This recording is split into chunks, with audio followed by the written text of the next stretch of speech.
So apparently a couple of people read the email. Okay. Do you want Ready to go? call the order? Call you. Well, then you have to, don't you have to take what call? I always get this part wrong. You call the order, then I'll do roll. Okay. Call to order. I don't have to take roll on that, do I? I got it. All right. Chair Watson, Here, Vice present. Chair Vincent, absent. Member Strong, Present. Member Emmelhans, Present. Member Chisholm is absent. He sent me an email. New member Johnson and Hart are not here yet. And then member Hughes. Here. Present. Aye. All right. Approval of the minutes. Somebody want Motion to approve. Thank you. Is there a second? Second. Okay. Minutes approved. I We don't, have to- do I have to call? Okay. All those approve, or those in favor of approving the minutes? Aye. Aye. Minutes approved. No public forum today. So on to number 4, code enforcement significant events. I don't have, other than what's on the agenda, significant events to talk about. I do want to let this body know that the code enforcement team is significantly involved with different organizations within the state of Colorado. One of those is the Animal Welfare Association of Colorado, which advocates for veterinarians, sheltering staff, animal welfare officers throughout the state. I am a board member of the Animal Welfare Association of Colorado, and as such, I was asked to testify regarding some legislation a few weeks ago. The legislation was going to take away municipal control when it came to dangerous dogs. The state was going to allow even a dangerous dog that had been adjudicated to go up for adoption, require a posting of that adoption, and allow a rescue to come in and save the animal. And so I testified in opposition of this legislation, and I'm very happy to report that it did not make it out of committee. It was a 10-3 vote. So I'm very proud of our advocacy for maintaining local control. And that did take several drafts and redrafts, and finally brought it forward, and it is now dead on committee. So I'm very happy to report that. Thank you. Nice. Thank you for that, because that's hugely important. I mean, local control is really important about all areas, but especially in that area, you know what dogs are dangerous, and thank you so much. I appreciate that. And update from Rita. And I did not precipitate this meeting. I know I had asked for it in the past. What I heard is that someone called because I don't know if 2 months ago, the recording worked, but the video didn't? Or The video worked, but there was no audio. Okay, and then the next time, so last month it was reversed or something, is that right? So somebody had called, and so I knew that it was changing, but I did not precipitate it. And I apologize, I should have sent an email to you all, and we should have sent an email to you all too about the change in location, not just, and I'll take responsibility for that. I apologize for that, because I did know it was happening. With that said, I just have a few things that I want to talk about. If you all haven't watched the March 11th City Council study session, it might be interesting for you all to watch that. We talked about a couple of things, and that might be boards and commissions procedures. There was a recommendation from staff to review all of the boards and commissions. I think staff has been looking at some of them anyway and combining them. But I think consensus was for most of them to leave them the way they were. There were some that made sense to change, and there's already had been talk about that, and it was the non-emergency employees retirement board, the firefighters pension board, the police pension board. And those all make sense because those boards are they have a fiduciary responsibility to protect the assets of the pension boards. And so I think that is in the works, but the rest of them are going to be left as is. The final thing on the end was city council compensation. City council has not had a raise really since they voted on the raise before I got in 2014. In 2014, they were making $600 a month. And then that council voted to give council a raise to $200. So council members now get $800 a month. But if a council member, like if we vote on it, I haven't for sure decided how I'm going to vote yet. It will not impact me at all because this will be my last term. And so, but you cannot, what will happen is if this council votes on it, nobody on this council will get a raise until they've been reelected. And once they've been reelected, because the first 2 years I was on council, we got the higher rate.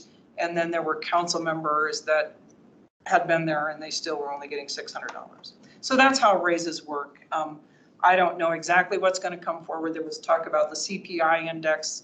If they went back, used the CPI index back to 2014, it was like a 33% raise. We're making 33%. We would be making 33% more now. But in actuality, because of compounding, it would probably be 39%, which would bring it up to around $1,200, not quite $1,200.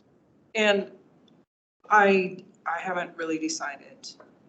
I think that if we want council members, you don't want to have a council that it costs money to do the work. I mean, it doesn't cost me that much, but I'm not doing it for the money anyway. So I just thought you all would like to know that. Some council members would like to punt it and let the public vote. If we do that, we might not get a raise. So there's that. And just one other thing that might be of interest to you is I am actually, since we got reappointments, I'm on the Water and Sewer Board. And a month ago, it came forward about the lead reduction services, and they were getting far more, it really was the EPA wanting city staff to go in to inspect properties. And we had some feedback. We put it on hold, and I personally wanted it to be, I want to protect our personal property rights, that people need to have the choice. Do I want to allow a city employee to come in to my house, or even a contractor the city hires? And if I don't, and actually, I think there was a lot of pushback across the nation against the EPA, because what came back is totally voluntary. You will be given the option to, they can come into your house to replace the line from the house out to the meter.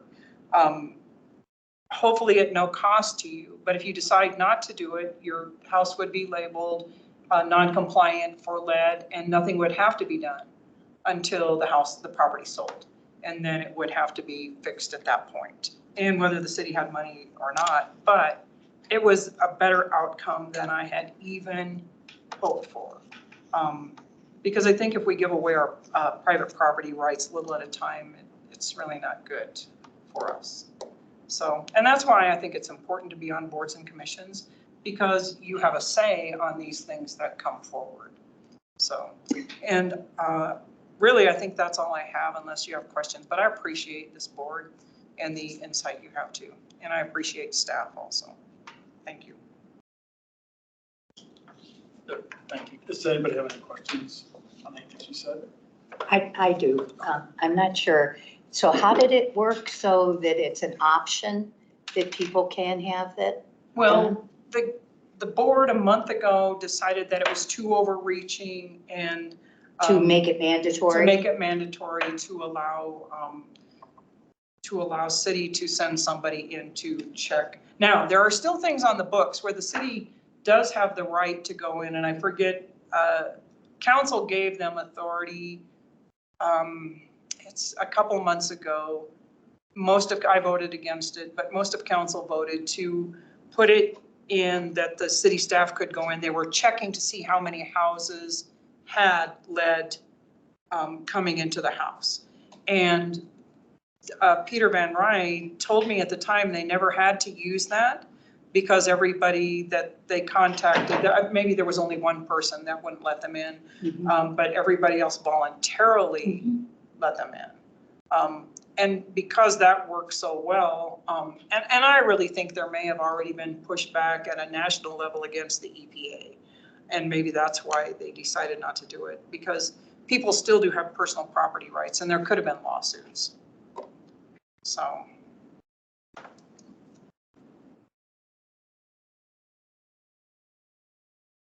Anything else? I have one. I just heard this morning, so I just kind of wanted to know. Apparently, there were quite a few citizens that showed up at the council meeting and were talking regarding, and that there was a meeting last night. I don't know, did you go to that? I did not go to that meeting. I know of the meeting, and yes, on Monday night, public comment went until 10 o'clock. There were, I want to say what it was up through K or something. It was an hour and a half, 2 hours of scheduled, and then there were 17 people for non-scheduled public comment. And most of there were some other things, but most of it was about 5280. And then some of the neighbors had come to complain. And then a lot of people came in support of 5280, which is a ministry mostly that works with age group that is, what do they call it? They aged out. So they were in foster care, and when they turned 18, they had no place to go, no resources. And so 5280 started mostly to help them. And they have a food bank, and there are homeless people in that neighborhood. But the truth is, I think there's a lot of homeless all over the city. And I understand their frustration. The meeting last night was at the Malley Center. I believe it went from 5:30 to 7:30. Did you attend? I did not, but I received the highlight version of the concerns. So the concerns, several of the concerns that were brought forward would not be within the scope of this board. Understood. Most of the concerns that people had were some zoning or potential building permit concerns, and zoning stuff, but we have no code cases and we have no police matters currently at that property. So that mainly fell to outside of this board.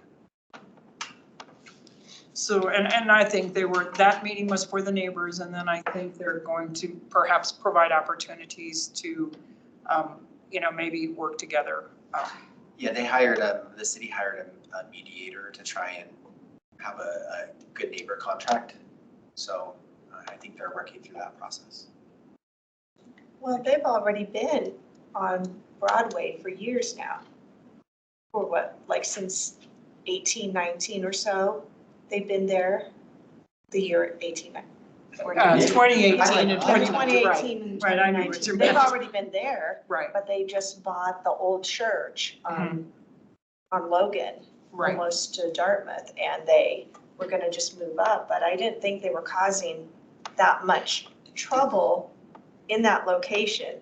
They were just above the businesses. I think most of the concern that came out of the meeting yesterday was the fact that they're offering additional services and the community wasn't told or aware of it. I think that was the biggest concern out of last night's meeting. And so that's why the mediator is working with everyone, but we're not seeing any major concerns that the city needs to intervene at this time. Right, and I think maybe this is my guess, they might have had some things that they wanted to do in their plans, but all of a sudden when they got there, realized that perhaps they can't do those because it really isn't zoned for that there. So, but they are a church, they do have a church and the 501c3. So as long as they do that, but I really do think that 5280 will reach out to the neighbors to try to resolve those issues. So I agree. Thank you. thank you. Okay, moving on. Communication Subcommittee. Rick and I met with Chris Hargith and Madeline, yes. What's her last name? Inkfist. Hinkvist. What? Like Ludovic, it's Hinkvist. Ludovist? No, It's Hinkvist. Hinkvist, okay. It starts with an H. Hinkvist, okay. Inkfist, yes. And they are going to prepare for us a communications plan so that we have messages that are being pushed out through a variety of different media at least twice a month. And they produced, they gave us a copy of, I can pass this around, I didn't make copies of it, but this is an example of the toolbox and the vehicles that they use to communicate with the citizens of Englewood, so you can look at it. And we'll be working with them on that communications plan. And I have one additional update that you have not been apprised of yet. So the summer magazine, they're starting the production. We did do a placeholder for you all when I was asked to do that. And so they'll be reaching out to you, Edie and Rick, directly on a space and kind of a story idea. So whether it's going to be talking about weeds or code enforcement tips or whatever you all would like to do, but you'll be working with the copywriter directly. They asked if I would do it, and I said, this is your thing. And so they were, Katie, I believe is her name, has been directed to reach out to the two of you. She has. Julie, her name is Julie Gold. And you're gonna meet with her now on Friday. I'm going to do a Zoom meeting with her on Friday. She says that, I guess the topic that they reserved was on animal control. No, because I reviewed it. It said tips, code enforcement tips. So you can do it on whatever you would like to do it on. Don't say otherwise, because I think all we did was put animal control, code enforcement tips, and that's all that the content said. So. Oh, okay. Well, she was going to do something on animal control, but I think, don't you think the weeds is? I would agree with you, Dave, is that we broaden that and make it something which is a little bit more. What do you want it to be? I guess Well, that's a discussion we could have tonight. Yeah, and I touched base with Dave on this just briefly, but we had talked about, there's two obvious ones. One is weeds and one is snow removal. And Right, we those were are talking seasonal. about, Engle fix is possibly a topic also. But that's being put in the mailer. Yeah, Okay. that's the mailer. Okay. That's going out in the utility bill. Okay, all right, so we should touch base then, and Edie, you and I kind of formalize that. Just from my feedback, what you had presented regarding weeds, maybe you guys, because the summer meeting, the summer magazine comes out in the spring, and so that might be an opportunity to talk about growth and sidewalks and alleys, just re-emphasizing that might be a seasonal thing. You might want to talk about, well, I'm going to talk about the weeds is maybe talking about some tips. If you receive a code enforcement notice, what should you do? Those are some ideas. I would suggest that the two of you come up with maybe the rest, we have 2 more magazines. Yeah. Kind of figure out what you want to do for those and just put the tickler out there with Chris and Madeline. I try to make them more seasonal or Right. something we haven't done. And if you want to set up a Zoom meeting with the 2 of us or a phone call or even come into the police department and I'll buy you coffee, we can talk about whatever you want to. She wants me to talk with her Friday at 10 o'clock about the article. What should I do with that then? Again, I let them know, and Chris was very clear that they need to communicate with the 2 of you, that this is a code enforcement advisory committee sponsored article and not mine. So. Okay, all right. So you and I should finalize that. We're welcome to, everybody's thoughts here if there's something that. Yeah, what would you like to see on the summer issue? I think weeds are great, but just Well, remind people that we want to keep our neighborhoods safe. So if they have overgrowth on the sidewalks, that kids can trip people, like blind people? Can people navigate through your bushes? Can people see over your bushes to get through traffic? That's a good one. That's a good point. Let's keep our neighborhood safe. Do we want that in the summer one, though? I think maybe again, this is gonna come out in spring to remind people of what's happening. It's really more, like we've talked about, it's reminders and things that are happening in the city for the summer months, but it's also the programming for the Parks and Okay. Rec for the summer. Yeah, So we it get comes it out in in this- May. Okay, it does? Okay. When's it? This is a crazy question, but when's the deadline? We still don't have those, do we? We were supposed to get those, and I Yeah. have not seen anything from Madeline on that. Yeah. so. Seems like it's a very well-kept secret. I think that I think it's council, fluid. council articles are due. I talked to one of the council members that is writing an article this time, and they're due by, well, maybe April 1st, but they really would like it before that. But I think sometimes there's a little leeway. They plan that. They don't give like a set hard date, like for me, for example, if I'm submitting something, they say, I need to submit this by such and such date, but they have some timeframes before they have their deadline for the press. So I don't think they want to give you the deadline for the press because a lot of people turn stuff in when it has to be printed. Yeah, right, and I push them a little bit because I'm generally not ready on August 1st. But they have a copywriter, correct? Yes. Yes, her So- name is Julie. Okay, so that's the Julie, okay, that's the Julie's, Mhm. okay. Well, I think that's a great idea. I think that visibility and things like that is a great lead.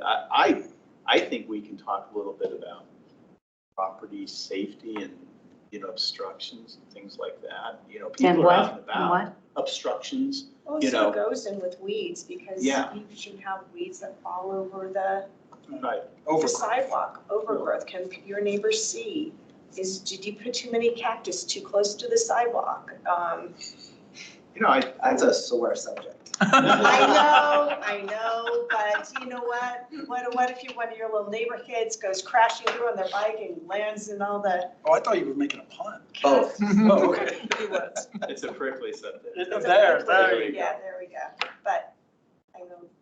I think that's a great way to start. I will let you know that the final draft will come to me just to review for textual purposes and accuracy with the code. But other than that, this is for you all to give what your idea would be, and the copywriter will write what needs to be done. So if we did just some tips for summer tips, code enforcement, summer tips, and we could talk about weeds, keeping them manageable. Be sure that you keep the alleys clean and Alleyways. weed-free, that your It's not just weeds though, is it? safety on the yes. property. I mean, Trees, weeds, trash, Right. debris. yeah, alleyways Junk. isn't just weeds. To me, it's safe and beautiful, because I think that what happens in the summer is that you see people do put things out. People, they're sorting and they're piling things at the street to be taken or whatever it is. But I think that, I think keeping Inglewood beautiful, even though it's a different committee, is part of this. And we had talked about this, not trying to pivot a little bit away from the heavy aspect of enforcement and more of a positive to say, what can we do in this community to make it a more beautiful community and a safer community? And that as citizens, we have a part in that. And I think that those are the kind of spins we can put on this from our committee. So does graffiti ever get covered by code enforcement or articles you all put in? Yeah, we've put some stuff in the past. AJ's been doing a great job along Broadway. And so it's more for the business community than it really is for residential. And so we were trying to reach the business community a different way with graffiti versus the residential, because that's where we're really seeing it. Do people, and I haven't had this problem because I don't have an alley, but do people have problems with graffiti on their fence in their alley? So far, we're not seeing it as much. We really are seeing it along the major corridor areas where people are traveling by foot and see an opportunity to do it. Like, I think the most recent rash, was it 12 cases? How many cases on South Broadway? Yeah, 12 or 15. Attributed to possibly the same person in the same red paint. Oh. So we're thinking it's somebody that has mental health concerns Mhm. over, it's not, we're not seeing anything gang related or things that are turf. It's all like Okay. tagging or mental health concerns. Okay. Is your purview include parks? Because I know that in Bellevue, back in the wilderness area, I've often seen tagging back there. It's not really tagging, it's graffiti. Really, Is parks that, will do it. is that parks? Okay. Well, we But can just throw do it an in angle too. fix. Yeah. And they'll get it taken care of right away.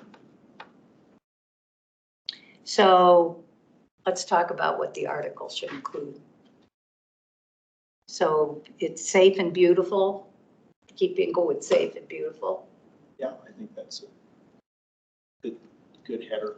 It's a good tagline. for it. And I like So the you positives. mean Yeah. my neighbors can't keep a couch out there for 3 months and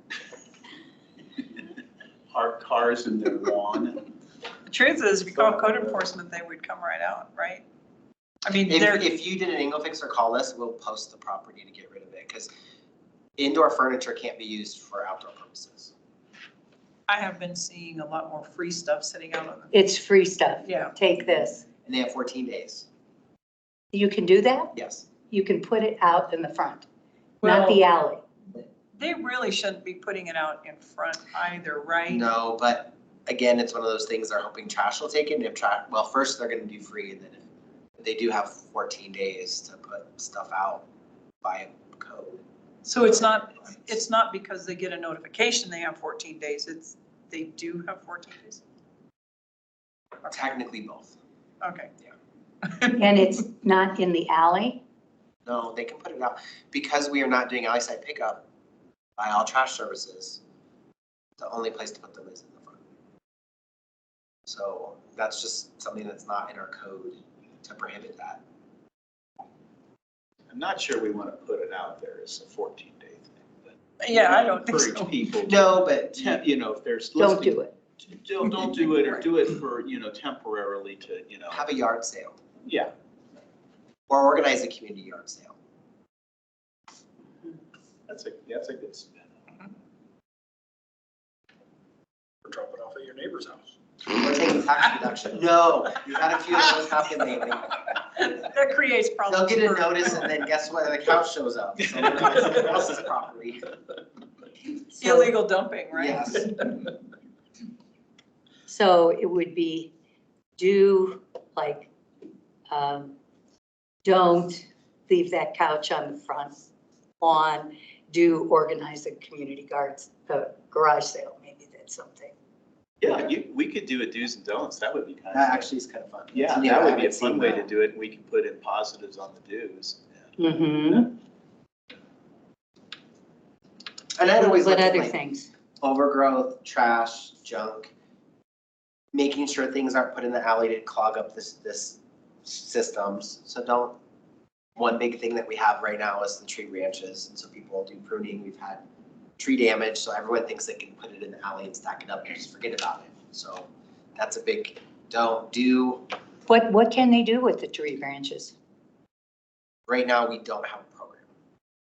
But they could potentially turn it into artwork on their property. They could potentially cut it up and use it for firewood.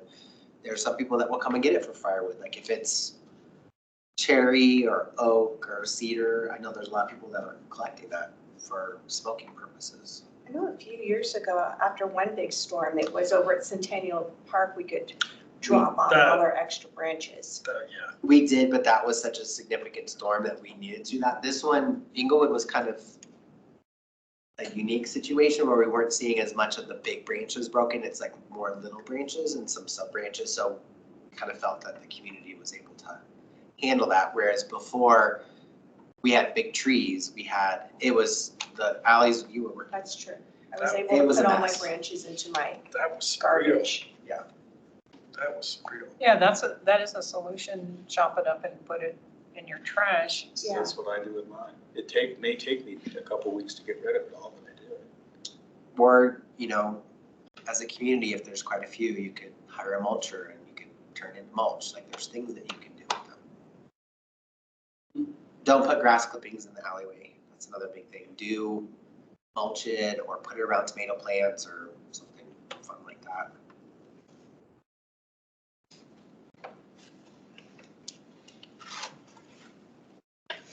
Edie, if you and I want to brainstorm this Yeah. tomorrow, we can do that. I think that should go. Could we? Okay. And I think a do and don't thing might be kind of fun. I think Yeah, it I would think be it'd be fun. great. I haven't seen that in the magazine for, I don't think in I think I have a copy of one right but that's a flyer, right? here. This was, no. No, that was that's the England magazine a long time That's ago the for magazine. the bees.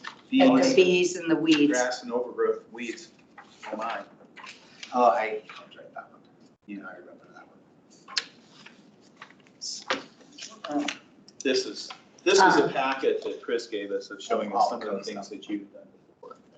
Like if you get a notice, a special code enforcement notice, don't throw it away. Yes, Don't panic. yes. Don't panic. Don't Do read the panic. notice, don't panic. Do correct the problem. Or contact code enforcement for solutions or assistance, timeframes. I don't know how much space you're going to have though, just. I don't either, but we can brainstorm some stuff. Yeah, I think we can take it from there. Okay, Those are great ideas. anything else that we need to talk about from the meeting? No, I mean, they're excited. I was looking over my notes here. The mini magazines, they talked about doing these Right, yeah. opportunities to kind of, they're just kind of throwing out different ways that we could maybe engage with this. They referenced the video, I think you put together a We did while last back. year. Yeah, and they're talking maybe about, I'm gonna say humanizing only because it was done in, caricature kinds of things, but doing something along that line. They would be excited about doing that, kind of talking about what code enforcement does. That was something that they got kind of excited about.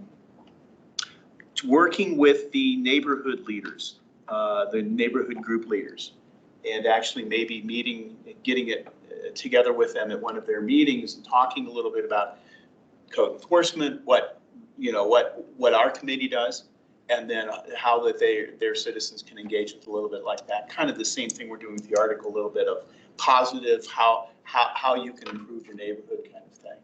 They mentioned that. Mhm. And Madeline's in charge of that program, so. Madeline is in charge of that one, exactly. The community ambassadors. Community ambassadors. So and I think Madeline's takeaway, she was gonna be putting together kind of a package of some ideas and things, Mhm. and then bringing it back, and we can bring that back to the committee and have you guys kind of pick and choose, decide what we want to do. I think it's exciting. They seem to be really on board with it. Good. Nice, thank you. Thank you both, that's very good. Next is unfinished business. Review the violation notices.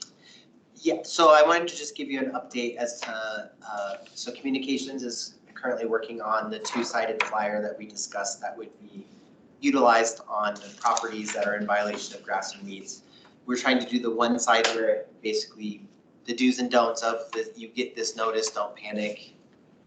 Please do the following with the disclaimer, legal notice on the back, don't worry, this is legal jargon, but please do the following things. The only difference that would change for the legal notice, and we have to include in anything that we put on the door regarding the violation, the actual violation type, and we have to put this language of the administrative process. What they're gonna take out, I think what concerned most people is the up to $1,000 plus 20% fee. Putting that wording in there, actually removing it, I don't think we have a property that reached $1,000 if we have to do something on it.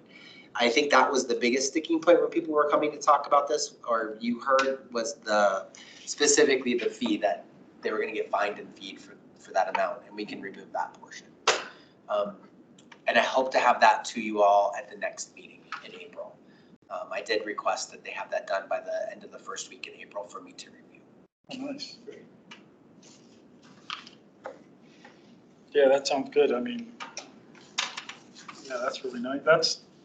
I think that'll help a lot with engagement with people. I think it's a little friendlier. We did have a door hanger that was somewhat successful, but didn't meet the code of specifically how we have to post a property. So some of the properties that we were working on years ago with the door hangers, that was an illegal notification. So we completely bypassed the process and didn't follow the way that we were supposed to do it. We were trying to be cheeky and fun with the door hangers, like outlining different things, and it was just a checkbox, but it didn't quite fulfill the legal requirements that we had to do whenever we put a posting or a notice on someone's door. Got one of those dog barking ones once.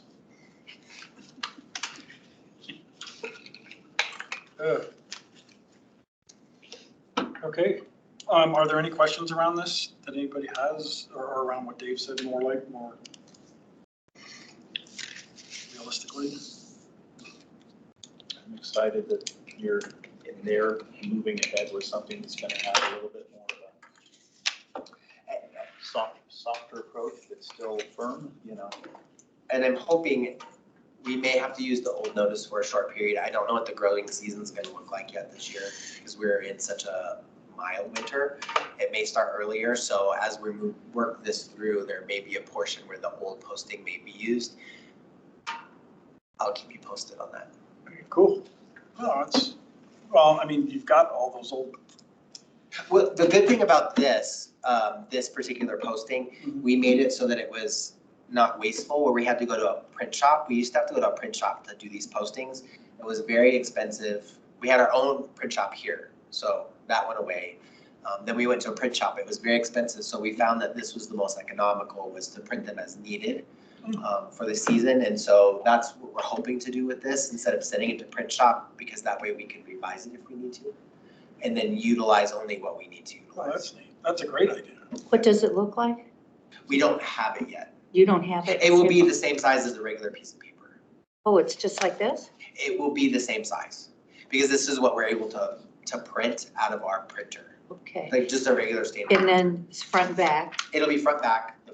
One side, the front side will say, this is a notice, you know, please do the following. It's gonna have some graphics and it'll be a lot kinder. Please see the back for the legal notification. This is only a legal process, just so that we are doing both. We're educating, but we're also allowing the city to formally go through the process. Because if we post it and it doesn't have the right wording, then if it goes to an appeal, we would automatically lose the appeal.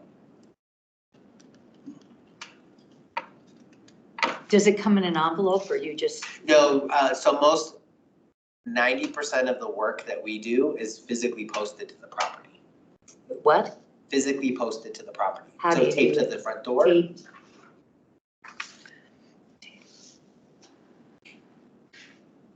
Any other questions? I actually do have a question. So is part of the problem because you're trying to educate and then, but it's also a legal notice. So what would happen if you made two? The very first time you drop off the educational piece. Then the next time you put the notice of. That's very inefficient of the use of staff time.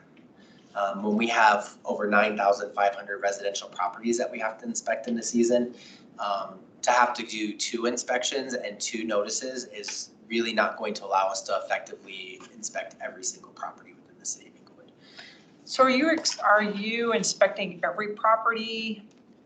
Yeah. Because you have summer help to do that? They do that.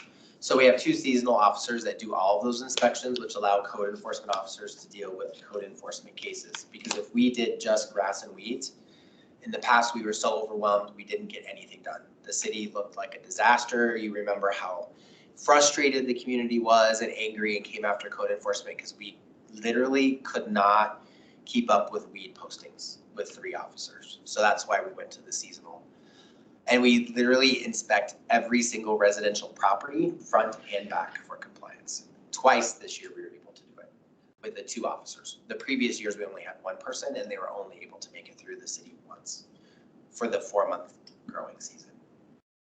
Do you have people call and complain about neighbors? And so that could even happen in between times that everybody's gone around, right? So we do receive Ingle Fix. I would say that's the majority of the complaints we receive, but we do receive a few by phone still and regular email. Those have substantially gone down. I would say a few years ago, we had 500 or 600 complaints about grass and weeds, and now because we're being so proactive, they've gone down to maybe 150 for the year last year, of where citizens felt the need to contact us to complain. Of such an, we're not talking about a front yard that's a couple inches too big. It's something that's egregious when the neighbors finally get frustrated and complain.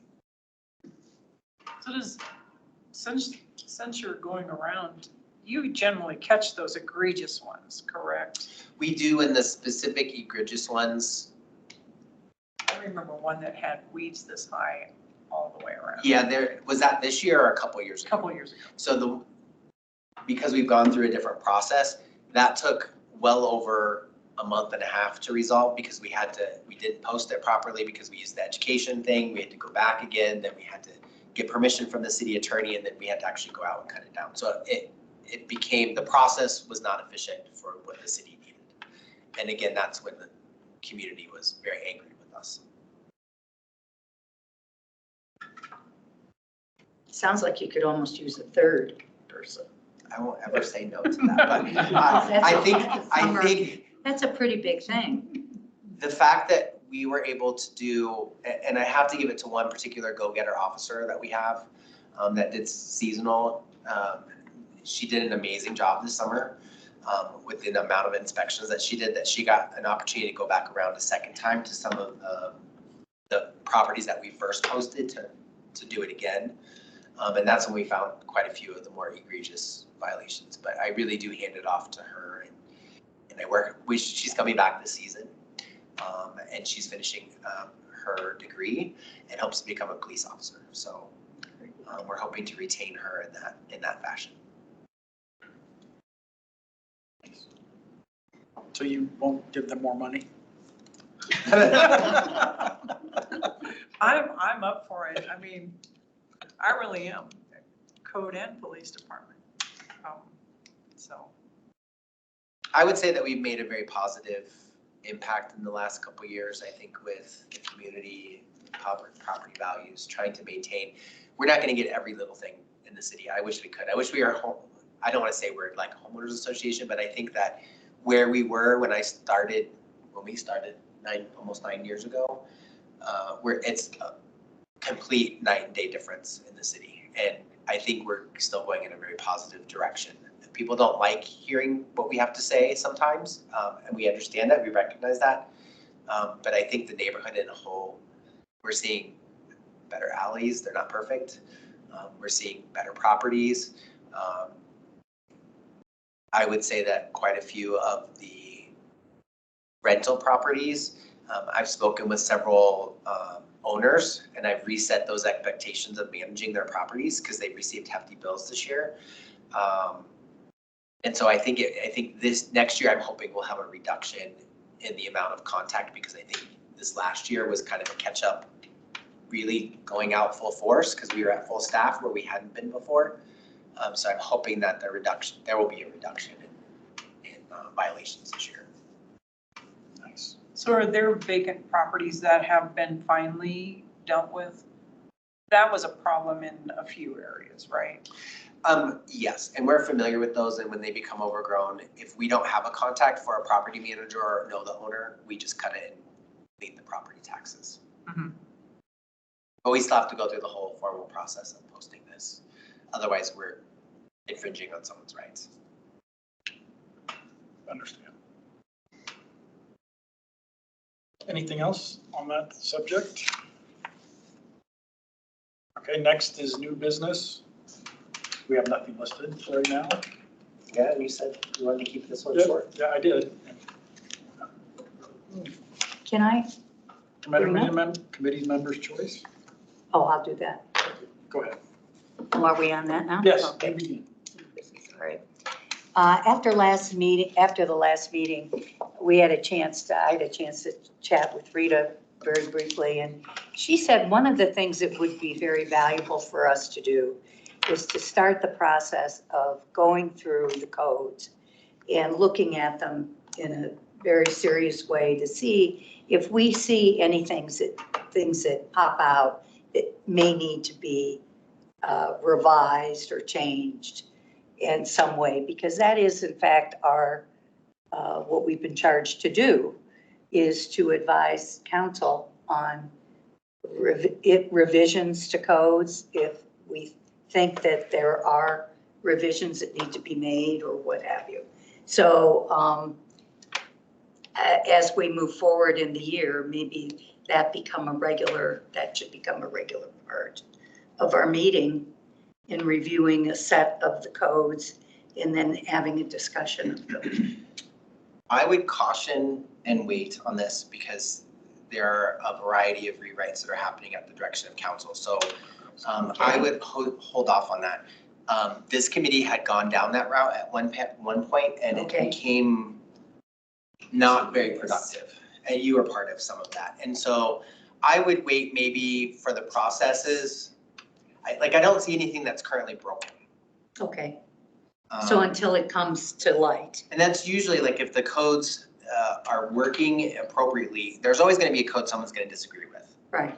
Like someone's going to disagree with a flag code. A what? Or a flag. I'm just using it as an example. I mean, a code about flags and how Flags. to Oh, post a okay. flag. So someone may disagree with that. Is it working? Yes. Is the community overall upset or been wronged by it? No. Are our codes outdated? Yes. They've been there since the 80s and haven't been really updated except for the animal control. And again, the city attorney is currently revising to bring those more in line with current processes, and it'll go forward to council. I think another thing too, and we really haven't had so much public comment coming. They came for a while about the trees. And I think sometimes you can get information there, but this committee is mostly responsible for Title VII, is that correct? There's different titles. The nuisance code, Title 15, is kind of the bigger one that you would work on. Animal welfare, Title VII, and there's a few other things that you would potentially be responsible for. But again, we've been working in this. There's some duplicates and things that are going to be taken out by the city attorney as this process goes through. I think I would wait to touch code until that process starts. And then this, you'll have an opportunity to review it and make public comment as well. Yeah, that's fair. That makes sense. Okay. So I did know that. I mean, when she said that, that was my first thought, was when are they going to finish or do that? I think it's going to be a year process. Like there's a couple codes that it was frozen. And then there's a couple codes that council has asked to be revised and changed. And so those are going to be brought forward at council's request as a discretionary, but as a whole, our code has been frozen outside of Title 16, which is zoning, what we just did code next, to review some of the nuisance codes. So that will be coming forward.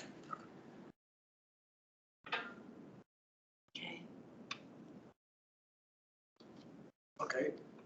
Anybody else, council members? I have one question. So when are the new members or the new member going to be here? Either April or May. I believe one may be next month, but the other won't be till May. Okay. Can we do that slide presentation you did for them, for the new members when they get here? Once we get them all sworn in, we'll go ahead and schedule that for a subsequent meeting once they're sworn in and they get kind of. Okay, yeah, and that's fine. I thought that was so informative, especially for new people. And you guys can attend if you want, just a refresher. No, and I agree. I think you should do it during the meeting. Oh, okay. You should have it as part of the meeting. Yeah, like it. do it as part of the meeting. That way we get the refresher and they get to see it for the first time. I always love doing those. It was good. It was good. I do them quite a bit in the community, so thanks. Yeah, that was good. I have a question. Our vice chair, and this is the third meeting, I think, that he hasn't made. Do we know if he's has some issues or if there's, did you hear anything, AJ? Yeah, it's his third meeting. He's been absent. I know his work schedule had changed for a few months, but I don't know where it's going from there. Okay. Just, What, do you want to, can you reach out to him and just you don't mind? see what's going on. Yeah. Because it's a fight to get a quorum, you know, to get in here and. especially when nobody reads the email. Exactly. What, I didn't get an email. I'm just, I'm joking. Oh, Rick and I were both over at the police station. Oh, you. Yes, yes. Oh, yeah. You were the So, only so we had a one. quorum of our quorum that. We could have had a didn't quorum read it. over there. Real small, right up here, I would. No, but in the email, he put it in bold, It was underlined. yeah. What email? He sends it, when he sends the one you printed that off of. Or did you, Did it say in the email that you sent? oh, it was right big front. So when I was sitting there waiting and I'm going, Notice that. it's like 5 minutes till, and why is, there? The sign's not even up that says CEAC this way. Yeah, So right. I was going, well, okay, so I looked at it and I said, maybe the email said it was canceled and I just didn't, I missed it. So I opened it and the big underlined text that said, nope, it's over at 1000 Inglewood Parkway. And I was like, oh man, I'm walking out. As soon as I walk out, Rick's walking in, said, don't bother. So we came over and then, yeah, so, yeah, that was totally my fault. Did you? I just printed it out. Oh, no, But that's- I will. I just printed it out. Okay, so for the Right, meeting, didn't read it. well, topic for next meeting, are we gonna have a next meeting, would be the question. I personally will second what you said, is that we should be consistent. Okay, And good. just always plan on having it, and if we have nothing on the agenda, you have the option to cancel it. Okay, good, because I mean, one, what you guys get out of the subcommittee for the magazine submission, be good to hear. And then we might have one new member next time, so. Okay, so yeah, all right. So as far as topic for future meeting, we'll just leave the next meeting and leave it at that for now. I do have a couple admin things if I could. Please go ahead. We have Edie, Rick, and Mike are up for reappointment, so you should be getting an email from the city clerk about what's required for reappointment and letters and all that, but that should be coming here in the next month or so to you. And then we do have this room is what I've scheduled for the rest of the year. We were able to move some things around with city clerk, so we're gonna be in this room for the rest of the year, pending election. Depending on what happens with the election, if they need this room or whatever else, because this is in the secure side of the building, we may get booted from this room, or if city manager has something, because this is his room. But if it is, that'll be updated on that agenda. And I'll do it the same way in your email, please see, change of room. Okay. I'm sure I'll read it. So is that because they may be using the community room for the election, and whatever was in the community room would then probably come up here?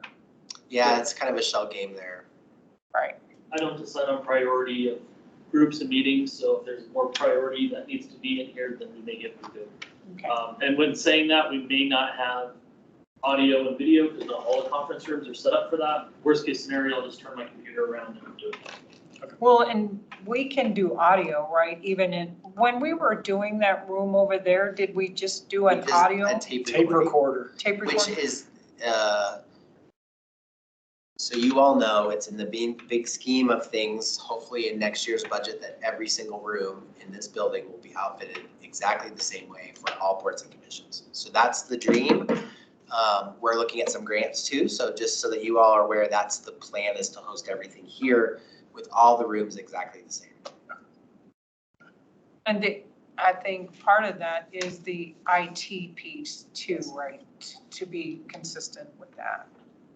Did I hear Sean say that he really wants to have all of the boards and commissions meeting in this building, as I recall? Yeah, that's Yes. exactly. Yeah. And he's been saying that for a while, but I don't think they we couldn't because of different IT and scheduling issues, and Right. it really became cumbersome. And so we're trying to prioritize different committees and getting them back. And I think in person. There's a few that are still doing hybrid, but I think council. Yeah, council Maybe direct. really would prefer in person. I would prefer. I don't really even like to use Zoom for when people are gone. I work from home. I want to get out. So. Gives you a chance to take a shower, doesn't it? It does. Forces me to, kind of. Okay. Did you have anything else, Jen? You said two. Okay. Okay. Well, yay, this is a record. It is, good. Is there a motion for adjournment? You don't have to. Okay, are you sure? All you have to say is I adjourn the meeting. Okay, I adjourn. So I wanted to do that to start it. And I couldn't. And I wouldn't let you. I know. Just take authority.